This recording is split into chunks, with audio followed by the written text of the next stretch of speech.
The following sponsored program are strictly those of the host, guests, and callers, and not necessarily those of this station, its staff, management, or sponsors. Welcome to the wonderful world of wellness with Dr. Andy Mencia.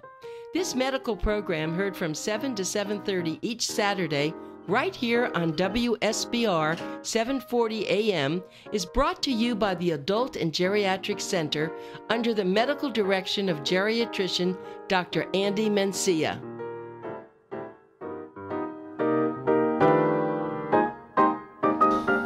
Okay, well, we're back. The first half an hour. And let me just give everybody... Yeah, but let me give everybody your phone number for you to really have the great pleasure and privilege. I call it pleasure and privilege, P&P, to go to Dr. Mencia. The number to make an appointment, and he is on Saturday. He is there every Saturday, and he's going there right after the show. It's 954-489-1345. 954-489-1345. It's called the Adult and Geriatric Medical Center. It's over there very close to Holy Cross Hospital on East Commercial Boulevard. Their website is geriatrics.tv. Geriatrics. Geriatrics TV. You'll be able to hear a lot of the shows that Dr. TV.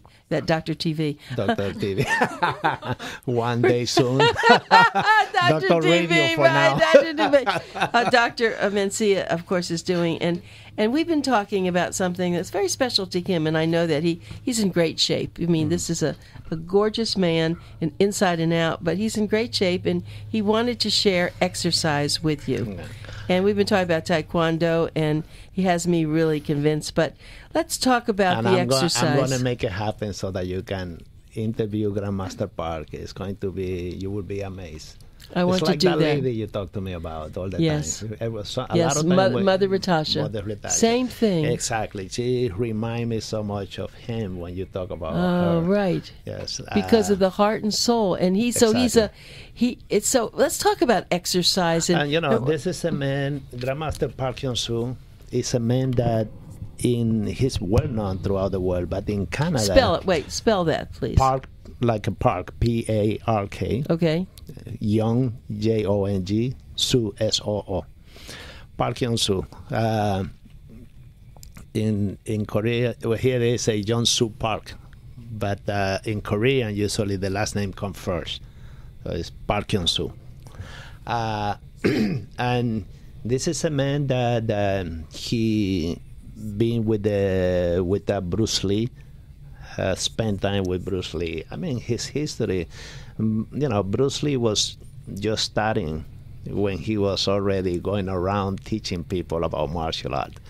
And the person that we know as the father of Taekwondo for the United States was one of his students. So this is a man that he is the leader of leaders. So he has a lot of disciples. That's really what it's a lot of disciples of this. The father of fathers, the master of masters.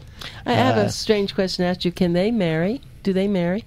They can marry, yeah, of course. They marry and they have children. It just sounds like they're so almost like a monk in a way with a. Many of them, they are devoted. They are so devoted to the art. And I tell you, our founder, Che Hong-hee. I know his wife very well, and his kids and all of that. And his wife used to tell me, I get little reward because sometimes when I see her, I always bring her like a gift or something. And I always try to reward her and give her a little gift or something. And she said, Dr. Mencia, I sacrifice so much for the art because I sacrifice my husband. Because he will travel, let's say Europe, and will come back, and she will have the luggage all set up for his next trip. Yeah. And he will come home and stay 1 day or two, and then we'll get back on the trip. And all he wanted to do is make sure before he died that he will spread what he will consider what the true Taekwondo should have She's been. a wonderful woman, actually. Right. A wonderful woman because she is letting him be who he is, and she takes a little bit of whatever she can get. And she knew that, the guy really didn't belong to her, Yes. that he belonged to the Yes. art. That was his life. And this is the man that's here now? And, well, this is his student. Oh, his student. Oh, so This is man one of is his student. disciple, one of Yes. his, because he was one. There are many people out there that practice Taekwondo but never met the founder. This is one of the person that will travel with him, that will carry his luggage, and now we carry it for him. It's very, very special. And every time you come on the show, you really have a wealth of friends and people you know. And I was thinking of your article this month in Boomer Times. Oh, what and a great article. I love it. It was great on for everyone can go for the gold with the Olympics. And you were talking about exercise, and I said something about this, and I thought that now when you're saying that a lot of people exercise and they have their iPhones on, and I live in a little street where they have their cell phones, they're talking, and I mean, that's horrible. They should be enjoying the environment. Just tell us Absolutely. about Well, that. in Taekwondo, we say mind over matter. So it's the mind taking over the soul, the physical being. And you can see this in the extreme when a person can, let's say, walk over broken glasses and they don't get caught. It's mind over matter. It's the mind taking control of the body. When I take a nail and I drive a nail through a piece of wood, I have the hand of a doctor. I don't have rough hand. But when I put my mind and concentrate in what I'm going to be doing, then we can make things happen that to the ordinary eyes look like impossible. Unable to, how can we do that? When we take a bottle and cut the head of the bottle with our bare hand without cutting ourselves, it's mind over matter. Excuse me, have you done this? Yes. Oh, my. Have you really? I've seen that. You have done that. Yes. Whoa. Well, the thing that Grandmaster Parkinson can do is even... I'm a baby. Oh, my goodness. So that's, when we exercise, we were talking before we went back on the air, that you and I can go down A1A and go for, just go walking, not running or anything like that, just go walking. And two people can walk side by side, and one can burn more calories than the other one, because one, his mind or her mind is knowing to what they are doing. They might be having the earphone on their with them, and they are listening to music, and their mind is elsewhere, and they can get hit by a car because they are not concentrating in what they are doing and where they are going. The other person can take his or her mind and concentrate on every step that they are taking, every muscle that they are moving. What part of my body am I working with? And that person will get more benefit out of that workout than the other person. The same thing when you exercise at home. I get so many patients that say, "Doctor, but I have a treadmill at home and I use it faithfully every day. I do 15, 20 minutes on the treadmill. I don't lose any weight." And I ask them, "Well, what is in front of that treadmill?" "Oh, the television." "And what do you watch on TV?" "Oh, the news." I said, "Then you're not concentrating on what you're doing. You're concentrating on the news. You might as well sit in the couch." And, amazing. That is amazing to me. You can shut the TV off, concentrate on the exercise you're doing, and this will be so beneficial. You don't have to do hours of exercise. I do always at least 10 to 15 minutes every day. I find the time. It's so easy to find 10 to 15 minutes of a day to exercise, to do a little stretching, a little warming up. And even when I'm at the office, I always use the stairs. And I go up and down. I have an elevator. And, sometimes if I have a guest, I might use the elevator, but I'm not the person. And I think of those steps that I'm taking every time I go up or down the stairs. Because you can go down the stairs and make it difficult for yourself. You can exercise stepping downward, as well as you are forced to exercise stepping upward. When you go upstairs, you are forced, you have to lift your foot up. Stepping downward, you can exercise also. You cannot just be lazy and drop your feet. You have to like control it as if you are walking down the step through sand or through water, or, you know. So you're saying that people should really take the elevator. I mean, excuse me, sorry. They shouldn't take the elevator. They should take the stairs whenever it's safe and they Whenever it's can. safe and they can. And also in the mall, they should park as far away as they Absolutely. can and stop trying to get so close. And I do have to ask you didn't even know about this. I just thought of it as a physician. When people have had physical disabilities, they get a sticker for their car. And now they get better, and they keep that sticker and they keep it. And I've seen people get out of their cars, they get, where they park in the disabled places. But is it the doctor that's doing this, that they keep renewing that license for them? Because it's wrong. Well, as long as the patient say that they need it, they want it, the doctor will keep signing for the paper and you will keep getting it. But I tell you, there are people with disability that definitely need to use that, and there are people that need to use it for a period of time. Right. And you and I probably, and all of us here, have seen people. I saw the other few months ago, I'm driving, and I see this lady waiting by the disabled spot, waiting for the car. So I noticed, and I just passed by slowly, because she's just there waiting for a spot to open up. So I made sure I wasn't going to get hit by somebody coming out. So I went past, and but then it sort of called my attention. I said, I heard the poor lady get a spot. So I went and I parked, and then I'm walking back, and I see she got a spot. Oh, thank God she got a spot. And I see her walking out, and she's walking faster than me. That's right. And I say, come on. I know. I know. I see this all the time, Dr. Mencia. And it was an obese lady, So, we cannot use this because obesity is not a handicap. That's right. It's just going to make you worse. And I'm glad we talked about that. So that's kind of the exercise that they need, but they're taking an easier way. Right. But let's keep going with the exercise, because exercise usually will require several things. When you look for an exercise regimen, whether you create your own, I have so many people that I say, come and see my dietitian. I want you to lose weight. And they say, I follow my own diet. I say, that is good. But make sure you have the minimum requirement of what a diet should be so that it works for you. Because, the wrong diet can harm you. If you don't have all the ingredient in a diet, your body can be harmed. So the same thing with exercise. Exercise have to have three things for the pencil talk audience. It have to have minimum intensity, it have to have certain frequency, and it have to have a duration. So the intensity is how much we're going to put into the exercise. Are we going to lift heavy weight, or we're going to lift 2 water bottle? And the frequency is usually the lighter the weight, the more repetition you want to do. The heavier the weight, the less repetition you want to do. And the duration is you always want to start your exercise after warming up and doing a good 10 to 15 minute minimum if your body will allow you to. And we can go back and talk about the duration, the time. And then you have to do the warm down, the cooling off.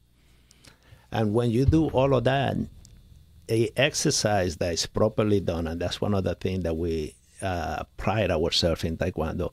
When you do exercise and it's done properly, you feel rejuvenated.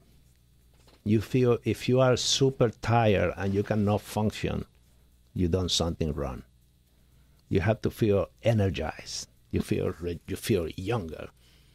You can take over the world now. That's a good exercise. So it should be a program that have to be a progressive program.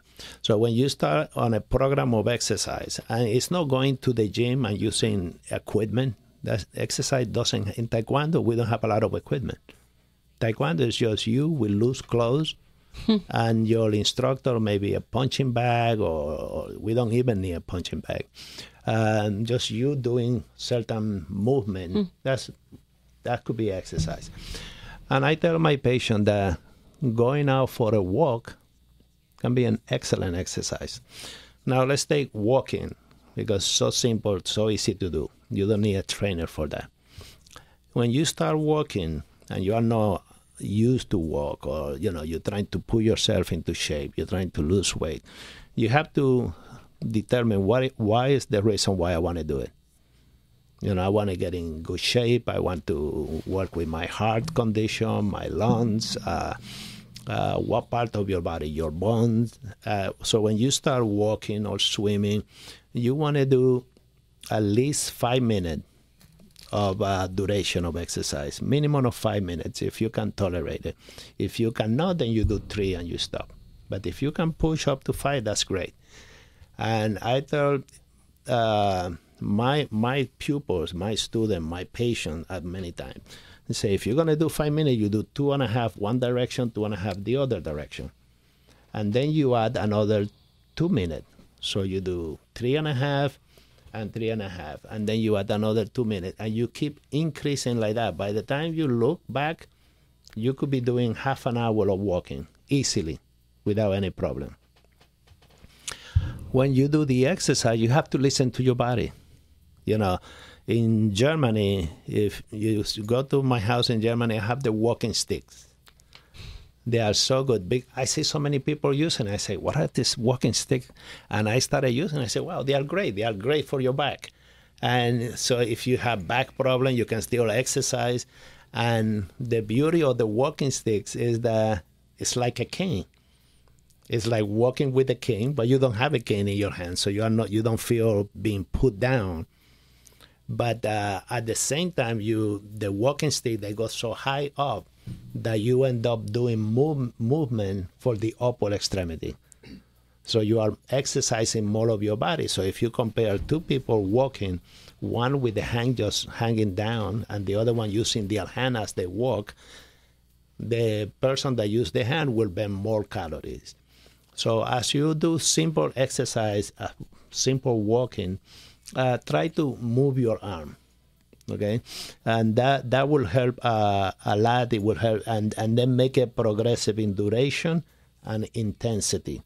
So at the beginning, you can start walking on a flat surface, but then if you have an uphill, then that would be good. Or if you have steps that you can climb up and come down, then that will be increasing in your intensity. And then the fitness levels that we go, it depends on we're working with young boomers or the old or the geriatric patient. Regardless of the age, the most important thing, because I have some of my patients that are in their 90s and they are very healthy. I'm telling you that they have no hypertension, no diabetes, a little bit of arthritis. So you have to go by how healthy you are as a person, regardless of your age. If you are a healthy individual, you can just basically do the standard exercises and follow certain recommendation and precaution that would be appropriate for your age. Now, if you have some frank disability, then we have to modify the exercise so that the exercise become now a therapy more than a luxury. So if you have severe back deformity, or if you have, which we're talking about the patient with orthostatic hypertension, if you had a heart attack, or you have a lung condition, if you have a knee or hip replacement, we need to modify, but it doesn't mean that you cannot exercise. You cannot use that as an excuse to give in. It's just that conflict that we spoke with Richard about. It's a conflict that is there being put to you by God so that you can modify your life and make that life productive. And in medicine, we always talk about preventive medicine, that not too many people like to practice, and therapeutic medicine. In exercise, we have preventive goals and we have therapeutic goals. So preventive goal is when you want to reduce adverse event of a certain disability, or you want to delay certain disability. So if you have a person that have the potential, have all the genes for becoming hypertensive and having a heart attack or a stroke, And if you exercise and you follow the proper, a good quality of life, you can delay the onset of hypertension, or you can totally prevent it by how you live your life. So we can practice exercise as a preventive form. No, some people say, I don't need to exercise because I don't have any medical condition. And that is not true. You want to stay like that. So that is a great reason for you to exercise, because you are doing it to be preventive. But wait, I have to stop you for a minute, because you said something before. It's very important to a lot of people listening. A lot of them can't take 30 minutes, but you said that for 5 or 10 minutes. That's all you need. You see, that's a whole new thing. People don't talk about that. That way, if you don't have a lot of time, just say 10 minutes. I'm just going to do something for 10 minutes, right? Exactly. Now that's still exercise enough. And you don't even have to get off the chair. You can do it in your chair. You say, I'm going to exercise in a stable chair that I know it won't break and fall apart, and I'm going to be able to do this. It's a comfortable, steady chair. I'm going to sit here and do 10 minutes of exercise. You can do that. And then I think it will probably stimulate you to do more. And if you don't believe me, when you go home, and those of you that are at home, if you didn't get out of bed, sit in bed for 5 minutes, so you dangle your feet while the show is on, and take your pulse. Put your hand on your wrist and check your pulse, or by your neck, check your pulse, and stay sitting and do 5 to 10 minutes of exercise, and then recheck that pulse and let me know if it's going to go up or no. It will. It will go up. That's very exciting. Absolutely. All right. I know you all need the phone number to get to Dr. Mencia. 954. He really has always wanted to be an opera singer, but we don't allow him to do that. It's 954. Andrea Bocelli asked me to come with him. I said I was too busy. You couldn't get any better than you are. Enough's enough already. 954-489-1345. You want to be everything for everybody. 954-489-1345. Make an appointment. And we talked about the flu shot. Go get a flu shot at Dr. Mencia's office. Medicare, most insurances are accepted, and it's the Adult and Geriatric Medical Center, and it's located on East Commercial Boulevard in Fort Lauderdale. And the website is geriatrics.tv. Now, I want you to keep going with this. I think that this is extremely important. But the other thing I think is very, very, very important for people with exercise is, should they be wearing a pedometer? Would that help them? Do you ask people to do that? They well, what's the 10,000 steps a day? That's what they say. If you can walk 10,000 steps a day, then you are really in good shape. Now, do you attest to that? It depends. It depends on you have to. I don't like the cookie cutter system for anything. Okay. In life, I try to stay away from those cookie cutter. There's a lot of people that do a lot more than 10,000, and there's people that will do less. If we can encourage you to do 5,000, I'm happy. If you were only doing 100 and I get you to do 5,000, that's a big improvement. It's 2 miles, actually. Right. Yeah. So, and can you walk slowly rather than fast? You can walk slowly and take more advantage than walking fast. What's important in any type of exercise, even walking, is that you control your breath. So you make it aerobic.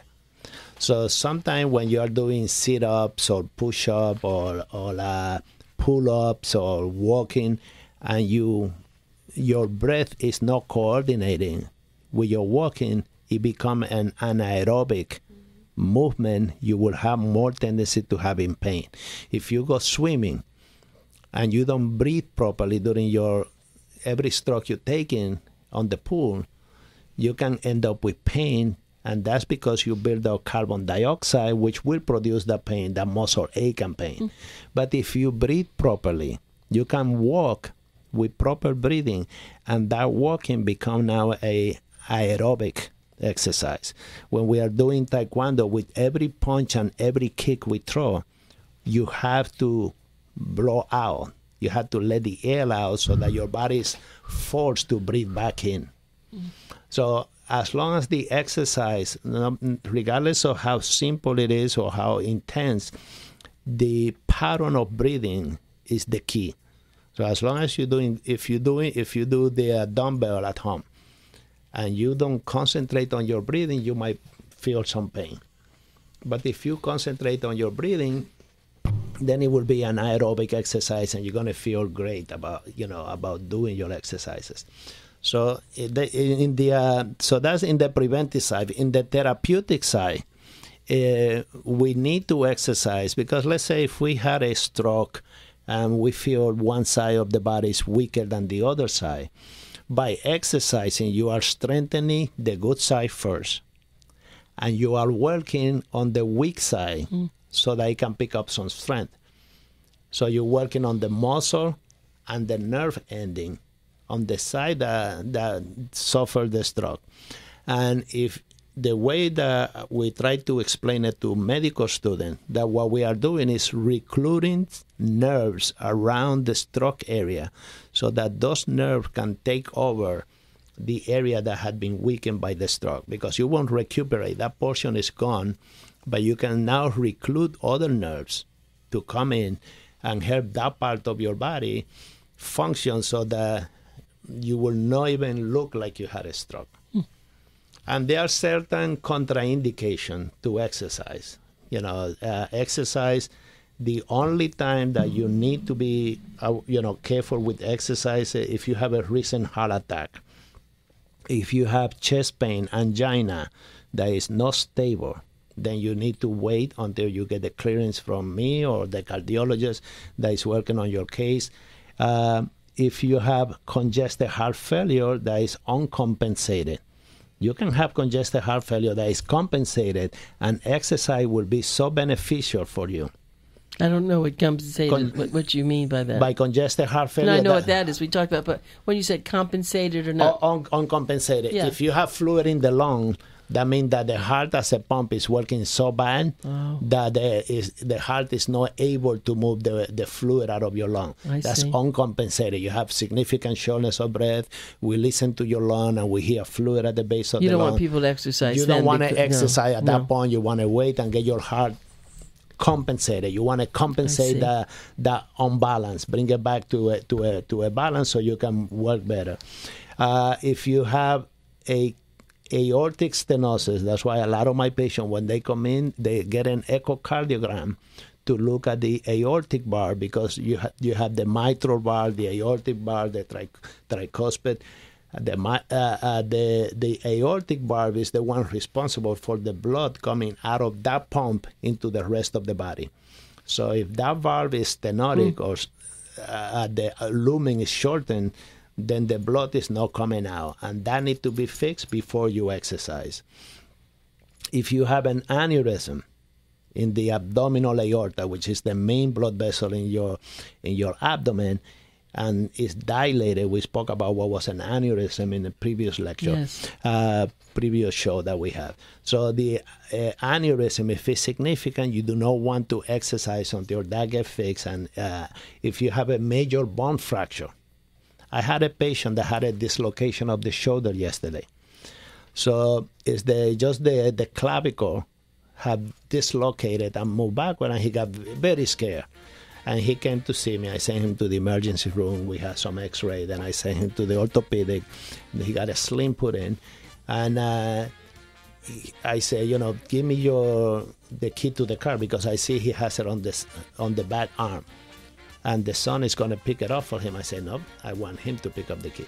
So he took his arm and he put it in his pocket and he put the key out. Really? And I said, you see, you can move your arm. So you start exercising that arm, because you can live with a little dislocation, but you don't have to have a frozen shoulder as a consequence of that.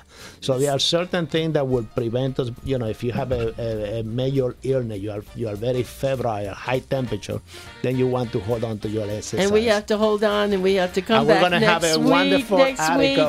954-489-1345. And Everybody exercise, but be careful. Go get your flu shot with Dr. Mencia, and he'll probably, if you are his patient, he'll tell you what kind of exercise you should do, and we all have so much confidence in him. Thank you, Dr. Mencia. Enjoy your day. Saturday, they're open. We are open. And the opinions expressed on the preceding sponsored program were strictly those of its hosts, guests, and callers, and not necessarily those of this station, its staff, management, or sponsors.